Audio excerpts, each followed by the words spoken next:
Welcome to The Forking Truth. I'm Dr. Nina Savelle-Rocklin. I'm Dr. Alisa Karmel. And we will be sharing the truth, the forking truth, on everything from Ozempic to OA so you can make informed choices on your path to food freedom. So we're going to start with our stories, right? Seems Alisa, appropriate. We're going to start with who are we and what makes us not only the experts on how to help you find food freedom, but we want you to know that we get it. We've been there ourselves. So let me just launch in. I guess I can say that let me go back to when I was a brand new therapist and I was about to start my very first group for women with binge eating disorder. So I walk in the room, I'm all prepared, I'm all ready, I'm all enthusiastic. And this one woman, she looks me up and down and she says, "What does a skinny bitch like you know about binge eating?" Well, I was mortified. But what she didn't know was I once considered myself the poster child for eating disorders. And what I told the group was, this skinny bitch once scarfed down an entire box of gingerbread cookies in about 15 minutes flat. And I really hate gingerbread, but I couldn't stop eating those cookies. And I told the group that when I was 5 years old, I came to believe that I was too big. And this is important. I was a normal weight child, but I really thought that I was too big and I would somehow be more lovable if I lost weight.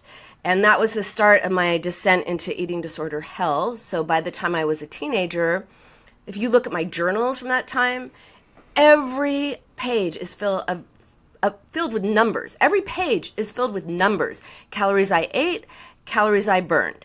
The weight I was going to be. And I was always on some crazy restrictive diet. And eventually my willpower would fail and I would eat the kitchen. And sometimes I'd purge, which is why I was the poster child for eating disorders. I had them all. And finally, in college, I went to therapy. But I went for anxiety. I talked about all the things like, guys and my family and my family and my family and goals and all the things. I talked about everything with my therapist except one thing, and that was food. She had no idea that I was, in fact, the poster child for eating disorders because she didn't know about it. I never shared anything about food because I was too mortified. Nobody knew the truth. And yet, by the time I left therapy, all my disordered eating patterns were gone for good. And not once, not a single time, did I ever talk about food. And people say, "How is that possible? How do you get over eating disorders without talking about food?" That doesn't make sense. But it does make sense because what I realized was that it was never about food. Food was never the problem. It was the solution to the problem, a bad solution. But whether I was denying it or binging on it or throwing it up, it was always about coping with something within. And by changing my relationship with myself in therapy, I changed my relationship with food forever. And by the way, why at age 5 did I suddenly decide that I was too big? So my parents are college professors, and they're very academic, very serious and all that. And I was 5. Well, I'm still not like them, but I was 5. I was a typical kid, and I was always being told, "You're too loud. Calm down. Be quiet. You're too dramatic. You're too sensitive. You're too much," is the message that I got constantly. And that as a 5-year-old, I turned that into "you're physically too much," because 5-year-olds are very concrete. And so that I was too much became there's too much of me. If I just became smaller, somehow I would be more lovable. And so that really speaks to the psychology, both my experience in therapy and why this started in the first place. It really speaks to the psychology behind issues with food. And I became a psychoanalyst specializing in eating disorders. By the way, binge eating disorder is the most prevalent eating disorder that most people don't know they have. They think they have no willpower or they're a food addict or whatever. No. because I wanted to help other people find freedom in the same way that I did, because I know it is possible. And we're going to talk about liberation in just a little bit, but that's my story, and that's why I'm here, and I want to help you. We want to help you. Yeah, Dr. Nina gets it. That's for dang sure. She's been through a lot, and I love hearing her story. And when I think about mine, I can't remember believing that I ever felt like I was the right size, especially when it mattered. As early as elementary school, my appearance appeared to be a deficit, which was really unfortunate because it was the main currency of relationships and of value. I was a cheerleader. I was the only fat cheerleader and desperately wanted to look similar to my fellow cheerleaders, right? So thin. And I wanted to fit into the desks without feeling uncomfortable. I wanted the cute boys to have crushes on me and get asked to school dances, eat like everyone else, fit into the trendy clothing. I mean, there are just so many things that I really desperately wanted to be able to participate in. I remember the trendy clothing never really fit me. I had to go with maternity clothes or adult petite. My mom always was super kind to hem my pants.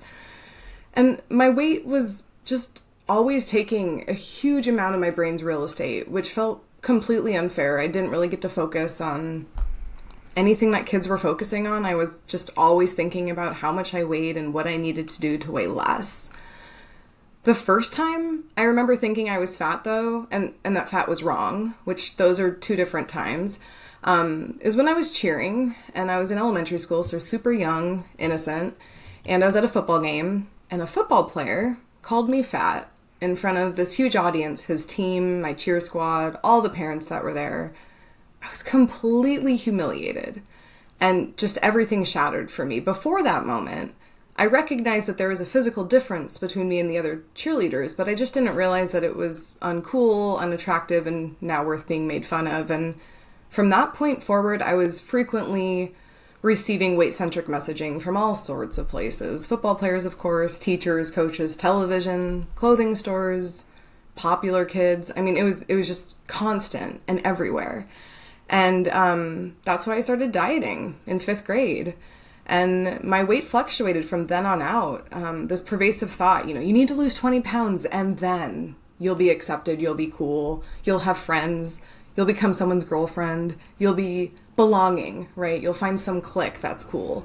And while I hate to say it, that's what became my priority. I tolerated way too many disrespectful quarters, disrespectful friends. It went on. And I just kept saying to myself, if this is what I can get, this is what I deserve. My parents have always encouraged me to try to claim my space, speak my experience, be respectful, and I tried, but I just always felt like I had some deficit to start. I did my best. I attempted to mask my low self-esteem through extreme engagement in everything extracurricular under the sun, whether it was basketball, softball, cheerleading, snowboarding, Girl Scouts, piano, homework club, cleaning teachers' chalkboards, whiteboards, everything in between. Completing my homework as early as possible, trying to be teachers' pets, just making sure that everybody that could would respect me, would appreciate me. And this resulted in, not surprising, anxiety. It was just awful. I attempted to secure friendships, and I was frequently feeling rejected by my size. My first real boyfriend cheated on me after sexually harassing me for years, right? And I didn't know it was wrong. I just thought I had to accept it. When I tried to participate in sorority life in college, I was incredibly rejected, fiercely rejected by very skinny, mean girls who told me, find a different house and get on a diet before you come back. After tirelessly getting ruled out of basketball games for being too aggressive and feeling like I didn't belong anywhere, my brother Ian and I, who has always been on my side, had a heart-to-heart, and he encouraged me to try rugby, a sport that would not only welcome my size, but it actually celebrated it. I think that's when I started to find the light and start to feel hope. After attending my first rugby practice without being fat-shamed, I felt more comfortable and capable for the first time in my life. And this sport became my refuge. My team became my biggest supporters, friends, believe it or not. And rugby changed the way that I evaluated myself and the way that I had thoughts, the way that I thought about my thoughts. And unfortunately, it wasn't that easy. While it proved some aspects of my beliefs, my relationship with my body and food continued to be really difficult to navigate, but it changed a little bit. And from my late teens to my early 30s, I continued to struggle with weight management and body acceptance, but That's why I decided to pursue therapy and also pursue some additional education to understand, like, how can I help others not deal with what I've dealt with for my entire childhood so far. So that's when I pursued a master's in counseling and then a master's in nutrition, so I could kind of understand the psychology behind it, and then also, like, what is the food? Is the food a variable? And then I went for a doctorate in psychology so that I could put it all together and try to wrap it up in a nice bow to offer folks the help that I felt like I could provide that I thought was completely absent. I learned the tools to help others develop healthier coping, for myself to develop healthier coping, and how to interact with food, because it turns out food is not the problem, as Dr. Nina was very pointedly saying. So I think I'm still writing my story, and while I'm kinder to myself now than I've ever been before, I wish I could talk to the younger version of myself and tell her, you are enough, you are wonderful just the way you are. Those people can just buzz off. So, Fork off. Fork off. That's right. Let's dive right in. I love it. Yeah. Have you ever heard of this book called The Body Project? Yeah. Yeah, it's an amazing book. So for those of you listening, if you don't know this book, it looks at the diaries of young girls from the 1800s through the, I guess, 90s or something like that. And they make the point that in the 19th century and well into the 20th century, girls were writing about wanting to be seen as good people, moral people, kind, all of those things. And somewhere around World War II, they started writing about wanting to be thin. Wanting to be thin, not wanting to be good. And it's really quite a striking evolution from people wanting to be good people and wanting to be seen as moral and good to this fear of fat. And like what you said, fat is wrong. When did fat become so wrong? And I think it's the diet industry, right? The diet industry sells us that illusion. The $60 billion diet industry sells us the illusion that if you're thin, your life will change. Like, to your point, as you were sharing your story, Alisa, like, oh, when I lose weight, then I'll get a boyfriend. When I lose weight, then I'll be confident. When I lose weight, then I'll have friends. And it all comes from this idea that fat is wrong. And we're here to challenge that. And, like, I'm blonde, you have darker hair, one's not better than another. It's just a descriptor. Wouldn't it be amazing if we lived in a world where fat was just a descriptor and thin was just a descriptor rather than an attribution of higher value? Yeah, and for some of you who are listening who do identify as fat, I want you to know that all of my accolades have been achieved while being fat, right? Like, I have never gotten to that less weight and then achieved things, or, I got married to somebody while I was fat. I am fat today, right? So all of the goals that I pursued weren't waiting on my weight to reduce. They were waiting on me to believe in myself, and that wasn't going to change when I lost weight. Right? That wasn't like the next step. So, believing that fat was bad, which is a belief that was instilled so young from all these industries, as Dr. Nina's describing, it's so pervasive and so strong that it just becomes a core belief that you walk with the rest of your life until you can start challenging that. Fat is bad, so then you are bad. You are less than. You're a second-class citizen. It's so painful. So many of my patients have shared going to the supermarket and having people just look at their cart or their basket and give them dirty looks if they see something in there that they think shouldn't be eaten by someone who is not thin. Just the experience of being in the world it's so painful. And that goes for even if you feel fat. What fat is not a feeling, but I was not fat, but I felt fat my whole life. I was a skinny bitch, but I felt fat, which I know is not the same thing. Fork no. Oh, I can't stop saying it. It's just there. It just gets so good. That feeling of too muchness, like there's something wrong with you, and then you can lose it by losing weight. And that's the tragedy of making fat wrong.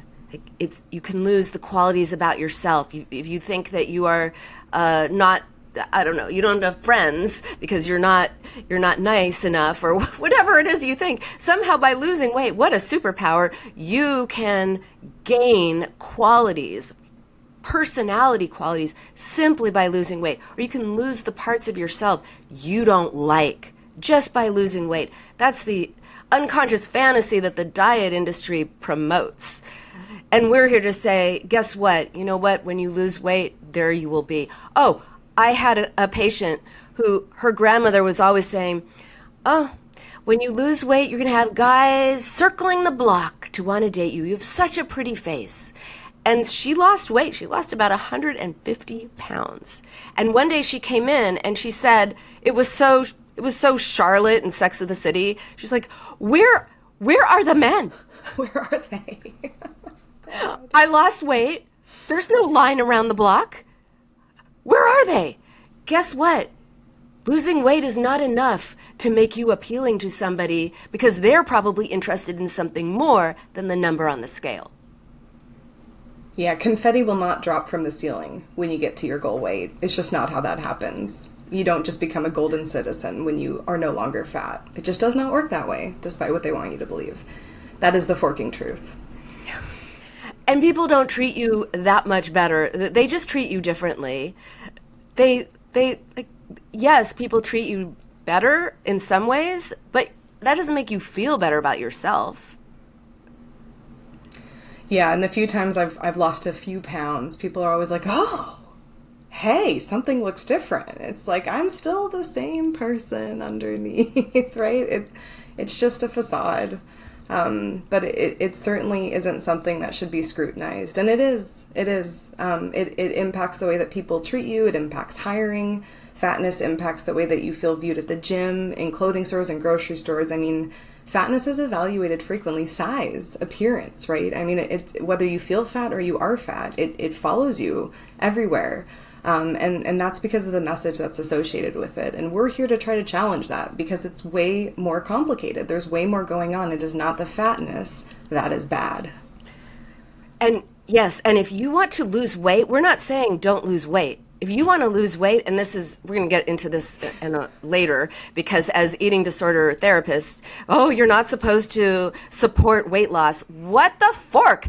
Okay, you're not supposed to support weight loss, but we support weight loss. If you want to lose weight, but don't do it thinking that you're going to feel better about yourself, or you're going to change your personality, or your life will change. The number on the scale will change. Great, but not your life. Your life is your life. It's also okay to accept your fatness and want to change it at the same time. And that's a very confusing concept for many of my patients, but it is a reality that you can experience. It just might take some work, because you're so used to thinking that if you accept your fatness, you're going to be fat forever. And that's that, but that's actually not the reality. And we'll talk more about that in future sessions, in future podcast episodes as well. And so we're here, what we're going to talk about in this podcast is fat, food, and freedom. So we just want to give you an overview today, and that brings us to food, and the idea that food is good or bad, and that you're bad if you eat pizza or ice cream, and you're good if you eat salad and vegetables. Oh, for fork's sake. No. Is that enough said? Dieting is something that people misunderstand. First of all, we are dieting for our whole life, right? The definition of diet is lifestyle, and developing one where you feel like you're fueling yourself, you're nourishing yourself, you're enjoying food. And enjoying food can be, as Dr. Nina just said, it can be enjoying pizza, it can be enjoying salad in the same meal or separate. There is no food that is deemed bad, right? And it can get confusing because we think it is. Oh, if it's cheat day, we can have it. But what happens when we do that? Oh, then we fall off the track, and then we feel like we're a failure, and then bad, judgment, shame. That's not what we're trying to communicate here. Food is not inherently either, right? It has to do with your relationship with the food, your relationship with yourself, and then comes food. Food neutrality. Because otherwise, when you make it good or bad, and you say, oh, I was so good today, but then I was bad, and I ate a couple of cookies, then it's fork it. I might as well have all the things I haven't been able to say.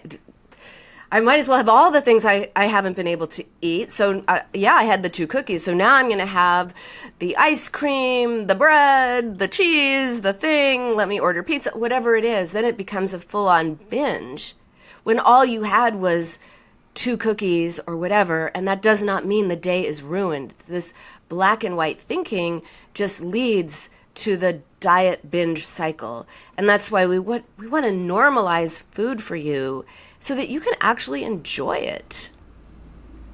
The point of food is to be enjoyed, not be in a battle with it. Yeah, and that battle will exhaust you. If you're in that if you are in that battle every day, if you're in that battle frequently, you will be exhausted, you will be sick of it, you will be judgmental, you will be unkind to yourself. And that is not a life worth living, right? What we're hoping is that you can develop an appreciation for the food choice you have, because you probably want that food for a reason. So enjoy those damn cookies. Those cookies are probably delicious, especially if they're chocolate chip. Oh my God, hand me 2. Like, come on, let's do this. It's fine. Don't be so judgmental on yourself. It's a challenge. You probably have a lot of automatic thinking that's telling you otherwise. But this is where it's important to start realizing, why am I judging myself? Why am I having these 2 cookies? Is it okay? Probably. What else is going on? And that's what we want to educate you about, is that it's good to check in with yourself and not just try to mindlessly eat and then feel awful about it 5 choices later and then get into this eating disorder behavior. Because that's the problem. And that can be a lot of time, a lot of energy, a lot of emotions. And you can prevent that if you can embrace the food neutrality concept that Dr. Nina was just describing. And you said something so important, which is really having to be kind to yourself. If a friend of yours had pizza, you wouldn't say, oh my God, what's wrong with you? You're disgusting. You're going to gain weight. No one's going to like you. Shame on you. But that's exactly what so many people say to themselves. You cannot tear yourself down and lift yourself up at the same time. You cannot be critical and compassionate simultaneously. So one of the things we also want to share, and we'll be talking about in subsequent episodes, is the importance of cultivating curiosity and compassion to yourself, to turn that inner critic into a friend. Because if you eat pizza and you say, okay, yeah, I ate the whole pizza. Let's just say it was a binge. But why? What emptiness am I trying to fill? What's going on with me? Then you come at it at a place. Then you come at it from a place of interest, curiosity, and when you know what's eating at you, you can focus on that instead of on what you are eating. You can be kind to yourself. You don't use food to escape your own mean voice. So it's really important to cultivate that attitude of compassion. And I think that's what's going to get you to freedom, right? Because this is not something you have to deal with for the rest of your life. This is not something that will chain you down, right? Some of my patients describe that they feel like they're handcuffed to these food choices and they don't know what to do. And really the idea here is to change the mindset from being handcuffed to being maybe anchored in your values and being able to feel confident and grounded when you're making choices around food. And then to feel free about it, right? Because that's life. That's the beauty of existence, is being able to explore with curiosity, as Dr. Nina was just describing, and changing that critical mindset. Because otherwise, you will feel handcuffed the rest of your life, and that's no way to live. You know what word I really despise? Recovery. Mm-hmm. Recovery. Don't get her started. I hate the word recovery. Because it suggests that you're always going to be in recovery, in this space of recovery. And you're going to have to wake up and think about, what am I going to eat? What am I going to not eat? You know what? We want you to wake up and think about your day, not your diet. And recovery is a stupid concept because we believe in freedom. Freedom means, hey, I used to relate to myself and food in this way, but I don't do that anymore. I used to think this was bad and this was good. No, I don't think like that anymore. Freedom is to be able to say, I could have the Snickers bar, but the last time I had it, it wasn't as good as I remember, so I'm not going to have it. I'm going to skip dessert. Or it's to say, I really love Snickers. I'm going to have it and I'm going to enjoy it. And if you're listening thinking that is impossible. I would have thought that was impossible too. There was a time when I would say I could not have anything quote unquote bad in my house because I would eat it. And that was that. There was just no way I could have it in the house. Now I have stuff in the house. I don't even think about it. I forget it's there. If I remember it's there, I don't care. I know I could have it, so I have choice, so I can have it or not have it. I never think about it. And I would have thought that was impossible at a time earlier in my life. So if you're thinking, never going to happen, I'm going to be in recovery. No, we want you to know liberation is possible. It is possible for you. No matter how bad it is, no matter how long you've struggled, you can get there. You could have that kind of food freedom.